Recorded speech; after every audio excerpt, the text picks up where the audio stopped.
Swayam Prabha. Digital India. Educated India.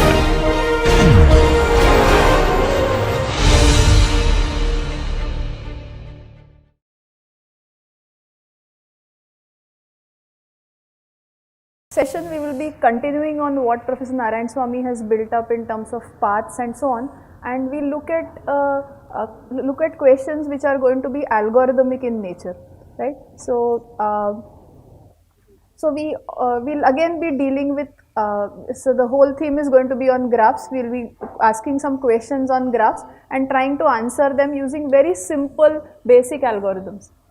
So let us ask. Let us possibly reiterate some of the questions that were considered in the first lecture. So that is, given a graph G,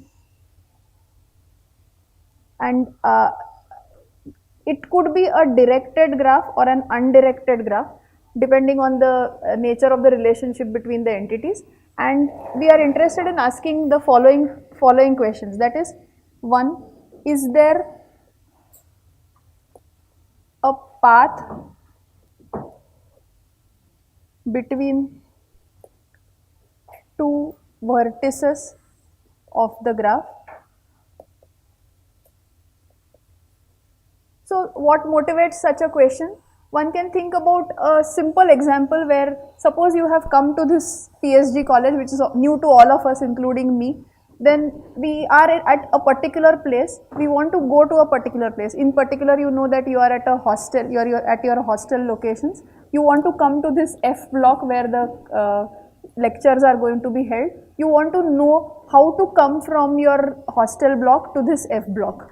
And you are going to make a set of moves. That is, you start from your hostel, you are going to take the road that is coming out of it, and then take a right turn and go on and so on. So we can even model this question as a graph where proper landmarks are actually nodes or vertices in the graph, and you could have an edge between two vertices if there is a path directly from that place to another place.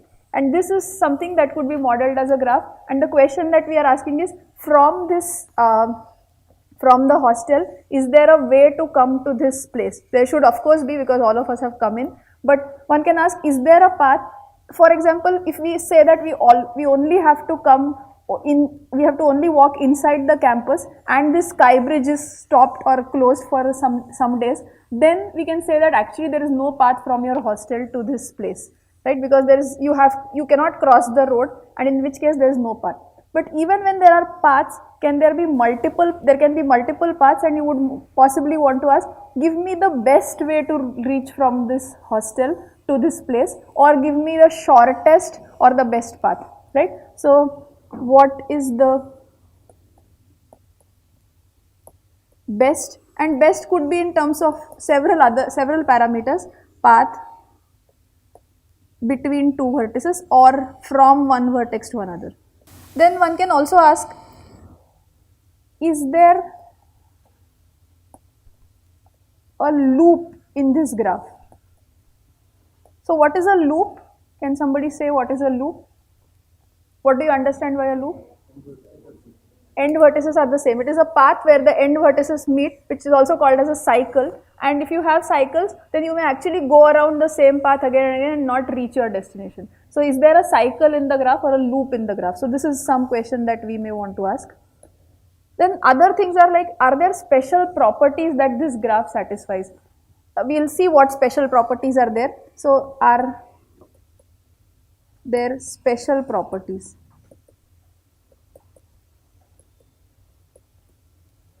that the graph satisfies?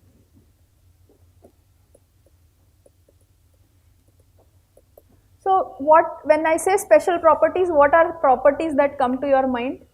Is there any special property of a graph that you are aware of?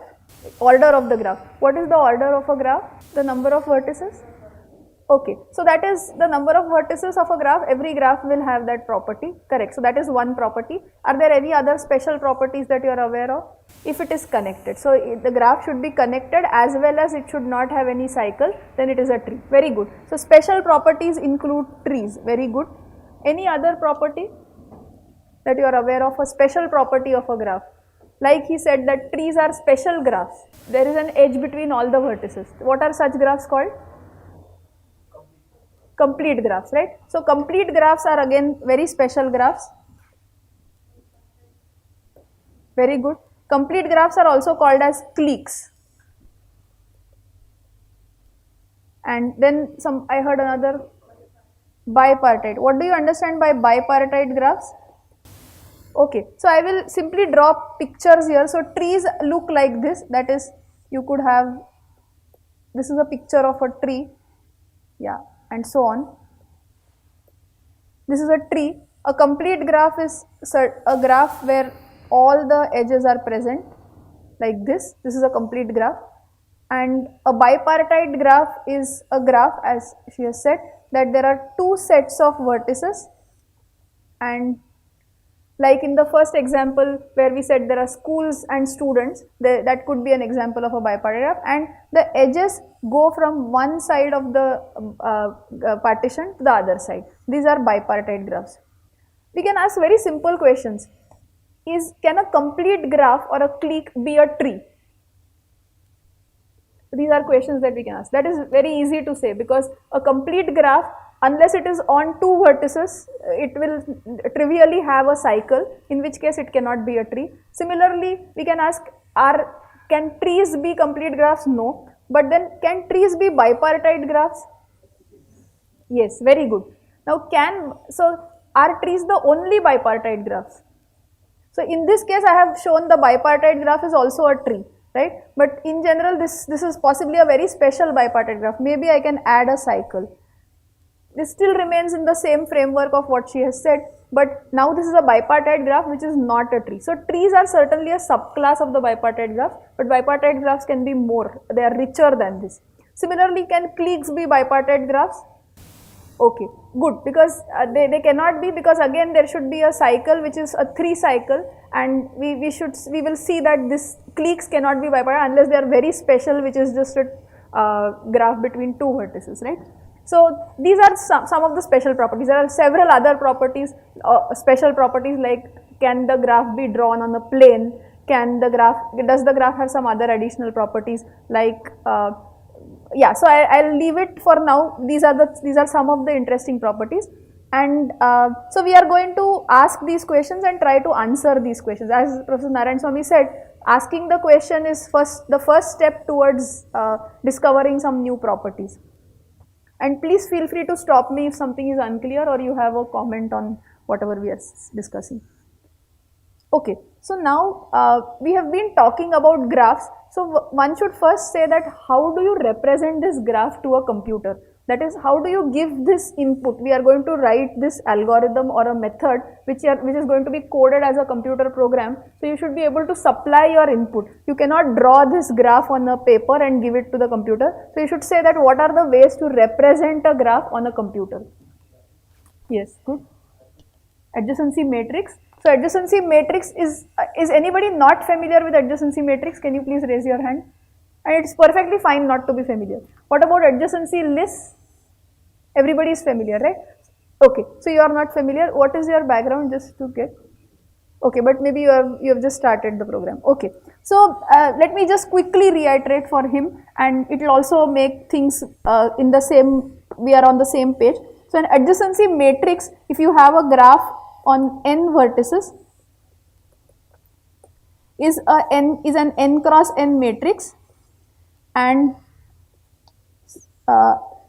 the ijth entry of the n cross n matrix tells us whether the edge between the vertex I and j is present or not. In case it's a directed graph, it is from I to j. If it is an undirected graph, it is just between I and j. Right? So a 1 here tells us that the edge is present, a 0 tells that it is not present. And this matrix can be easily represented on the computer and given to the computer program, and it will know what is the actual graph. This is actually equivalent to the drawing that we are having, and this is one of the representations. So let us ask, what is the space required for this representation? How much space does it require? N squared. Why n squared? Because there are n squared entries, of the matrix, and we want to fill in each bit as either 0 or 1, and that will take, we'll assume that it takes some constant amount of memory, and there are n squared such entries. We need to fill in that, and therefore it takes n squared space to represent this graph on the computer. Now, is there a known, so that we also have said that there is a adjacency list representation.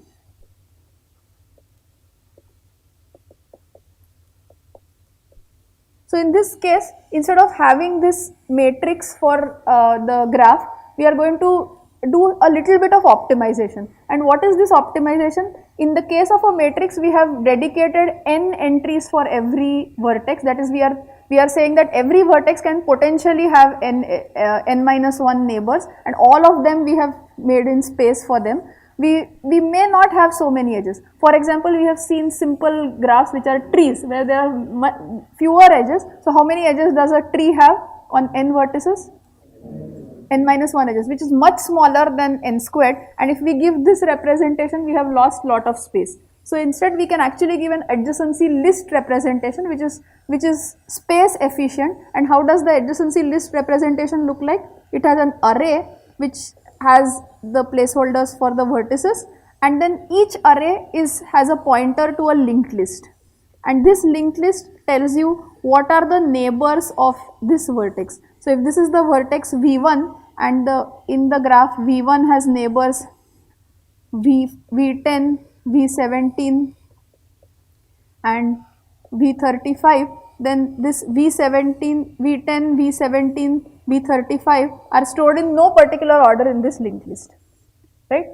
So this is how the representation is going to be, and all of you are familiar with this representation, right? So how much space does this representation take? Yeah, so actually there is no source or destination. We are looking at undirected graphs, but your reasoning is right. So if you look at each edge, so look at this v1, v17 edge, it is present exactly in two lists, one in the v1 list and the other in the v17 list. So therefore there are two places where this list edge will appear, and this is accounting for the m or m space, order m space of the representation, plus there is an order n for this array itself. Irrespective of how many edges there are, we certainly need to dedicate this array. Even if it was an empty graph, you would have dedicated this array and said that the linked lists are null, right? So this is the representation. Typically we will be dealing with adjacency list representations, and adjacency matrix representations are also useful at some places. So is there any particular question that you can answer very easily using an adjacency matrix representation, but which takes longer to answer using an adjacency list representation? Is there an edge between two vertices of the graph? This can be very easily answered. So what is the time required to answer this? Constant time, because you just need to probe one entry of the matrix and you will get it in constant time. How long does it take to answer this question in case of the adjacency list? Degree of the vertex, and in particular the max degree of any vertex, right? So that is also represented as delta, and this delta can be order of n or theta of n, and that actually it can be order of n, and therefore you can require potentially order n time to answer this question in an adjacency list representation, whereas you will answer it fairly efficiently in an adjacency matrix representation. We will give you some other interesting questions that can be answered like this in the problem sets, right? Good. So this is our starting point. So we all agree that we can use either of these two representations, but typically we will be sticking to adjacency list representations and developing these algorithms, right, for the questions that we have asked. So we will go back to page 1 and again revisit these questions. So is there a path between two vertices? What is the best path between two vertices? Is there a cycle in the graph, and are there special properties? These are some of the things that we will focus on in this lecture. Any questions still here or comments? Okay, good. Okay, so before I go there, let me again have a sense of what people are familiar with. So how many of you have seen traversal algorithms? Okay, good, fair amount of people. What do you understand by traversal algorithms? Breadth or depth. Okay, so there are two ways to explore the graph. and we are going to study them and study interesting properties that this exploration reveals, right. So we'll start with the first method, which is the breadth first search of a graph. Okay, so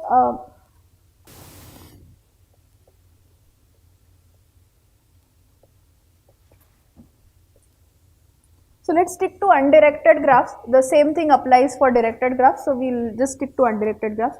So what is a breadth first search? One way to think about it is, suppose as we motivated the first problem, that you are at a particular place, you want to find out your route to some place. We'll designate the start place to call it as a source, so S, and the end place as T, which is the destination. And you want to see whether what is the path from, is there a path from this source to destination, what is the best path? These are the questions, right? So one can think about breadth first search in the following manner, that is, if you start at S,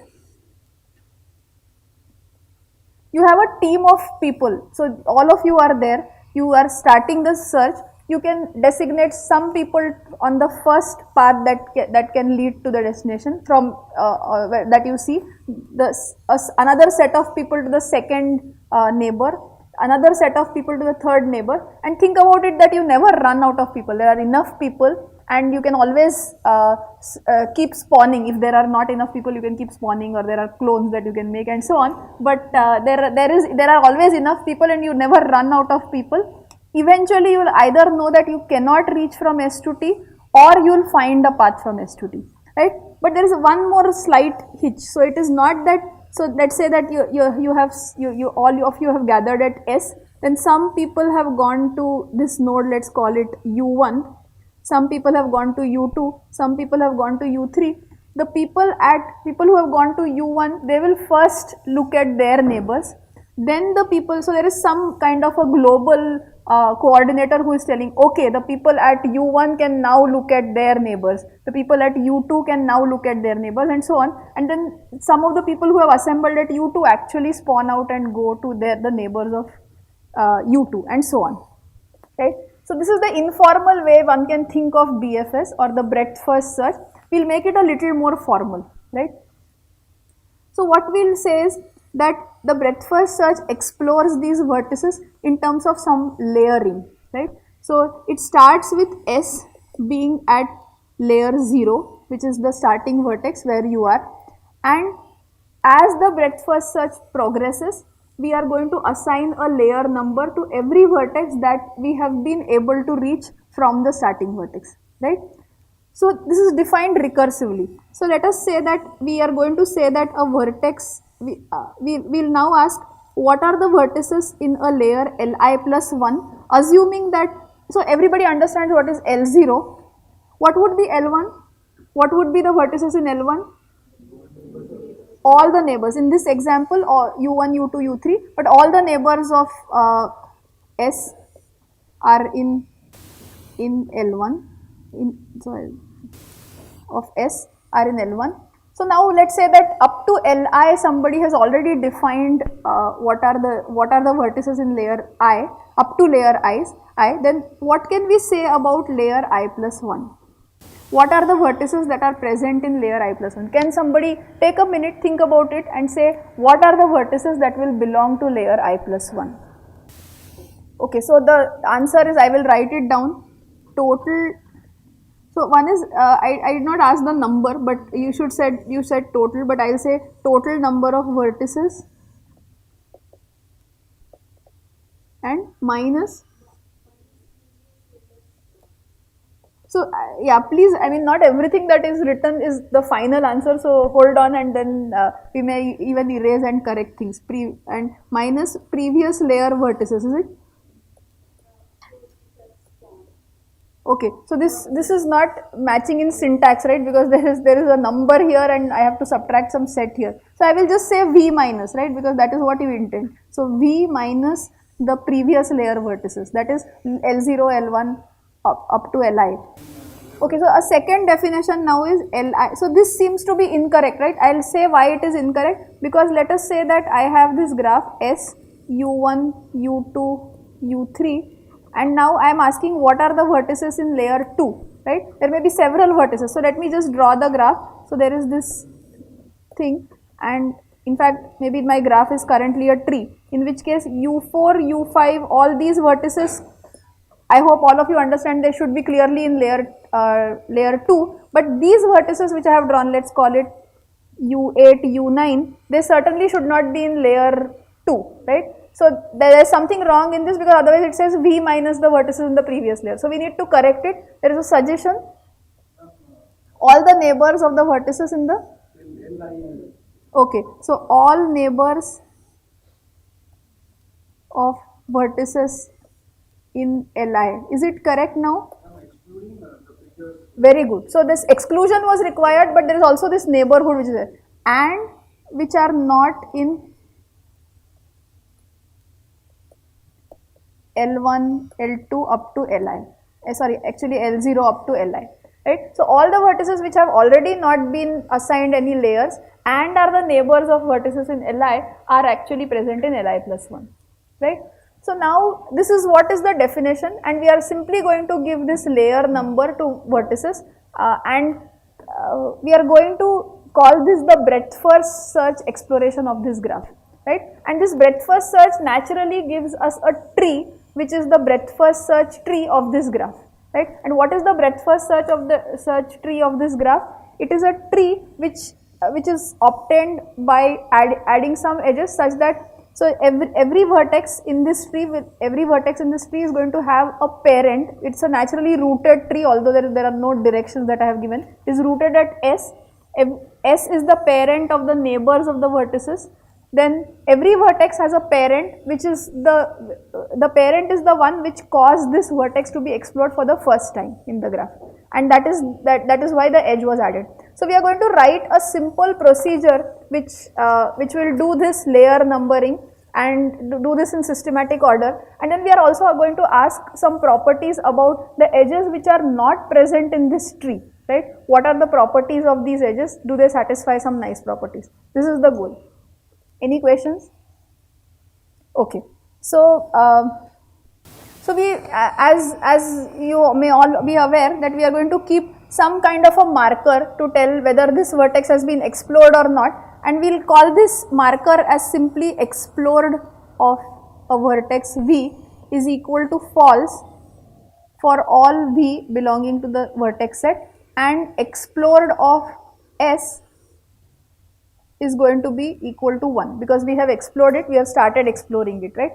And then we will also say that we will give a level numbering. So we will say that L0 contains the vertex S, and what we want to do is that while this Li while this Li is non-empty,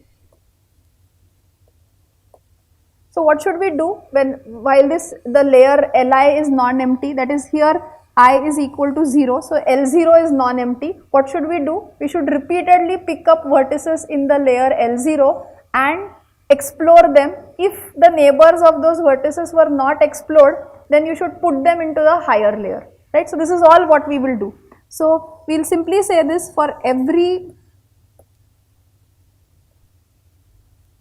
u belonging to, we will also immediately set Li plus 1 is equal to empty, the empty set, and for every u belonging to Li, for every v such that uv belongs to E, if, so I'll, instead of writing explored of v is equal to false, I'll just say if v is unexplored,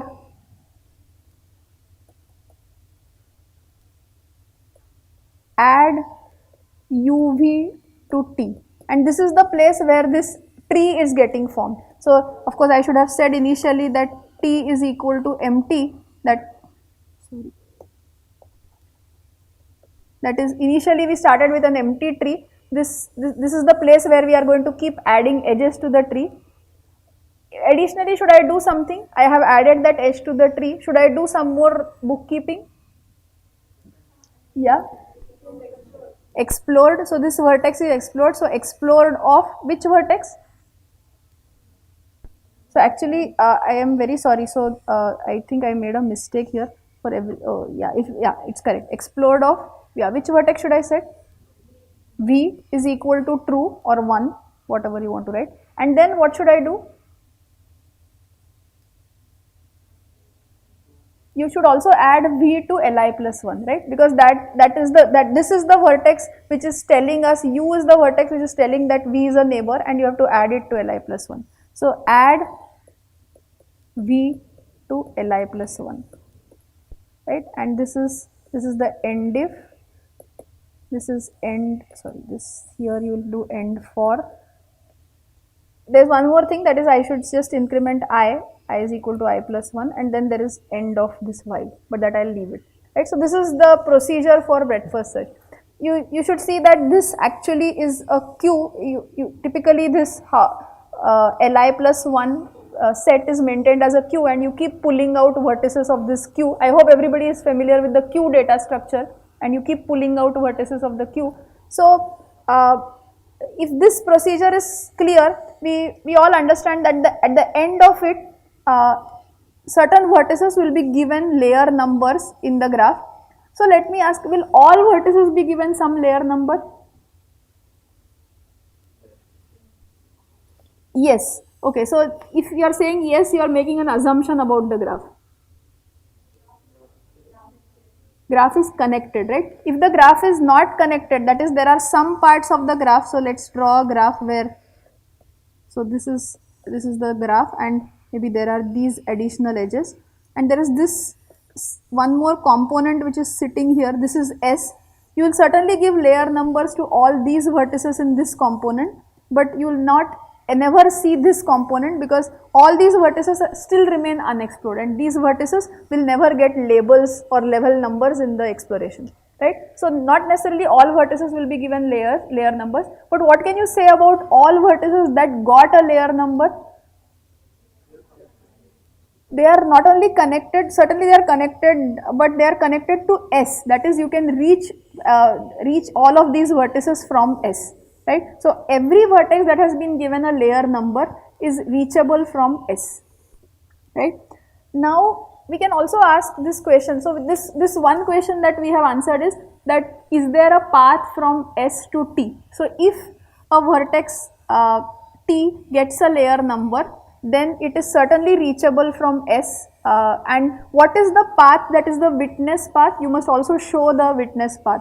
So let us say that the vertex T was given a layer number L10, right? It is in the 10th layer. What can you say about where is the path? You should also exhibit a path.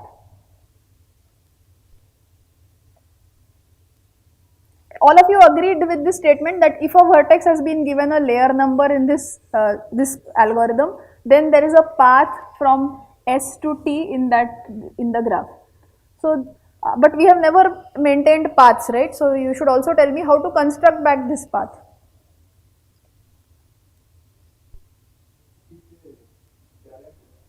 Parent, okay, very good.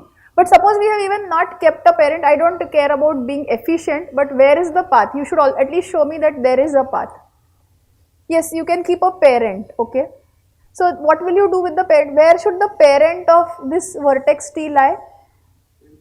L9, it must lie. So there must be a neighbor of this vertex T in L9. You must search all its neighbor. There must exist one neighbor in L9, and then for that vertex which was the parent, there must exist another parent, or which is the grandparent of T, which must exist in L8, and so on. And you can keep doing this till you reach S, which is the witness path for this T, right?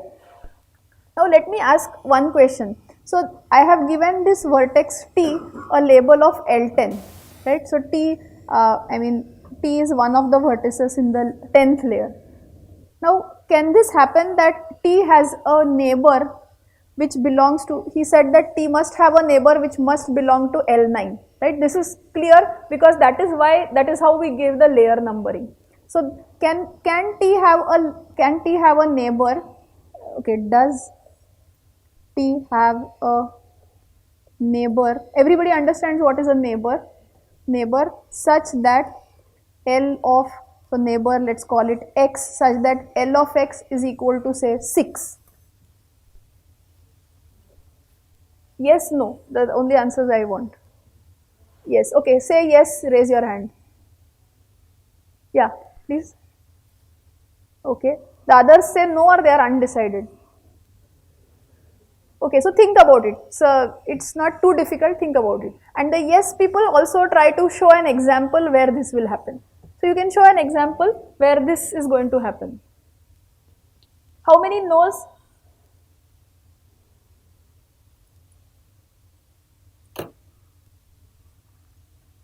Yeah, so take a minute, think about this, that can it have a neighbor in the layer 6?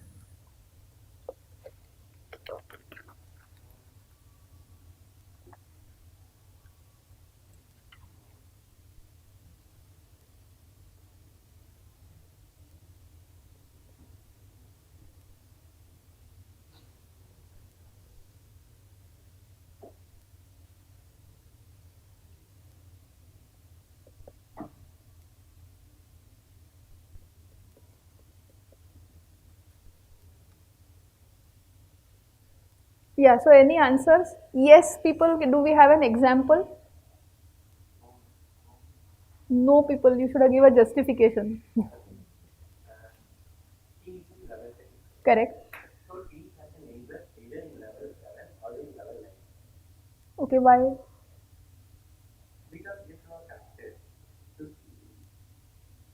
That is fine. That is how we give the level numbering. But why? I mean, see, not all the edges in the tree are actually present in. So not all the edges in the graph are actually present in the tree. For example, this graph that I have drawn, only n minus one or whatever. So if this has 1, 2, 3, 4, 5, 6, 7. So there are only 6 edges that are going to be present in the BFS tree. There are many other edges which are not present in the BFS tree, right? So let us try to draw the BFS tree for this component that we have, right? So let me just change the color. So I'm going to show the BFS tree in red color. So S, these two vertices, these two edges are in the BFS tree. Going further, these two edges are in the BFS tree. These two edges are in the BFS tree, and all the black edges are not there in the BFS tree. Do you agree? But there are black edges, right? There can be several black edges. So now I have just said that some vertex T lies in the level 10. Can it have some neighbor in level 6? No, so let's stick to undirected graphs because we are sticking to undirected graphs for now. Okay, but yeah, you are saying that there is no. There are some people saying yes. So do you have an example? Okay, so we'll come back to you in a minute. Yes, so maybe you want to say why this can't happen in undirected graph. But see, it's undirected. We will assume it's undirected. Very good. So what he's trying to tell us is that if you had claimed that there is a neighbor X in so we will try to disprove this. This can never happen. So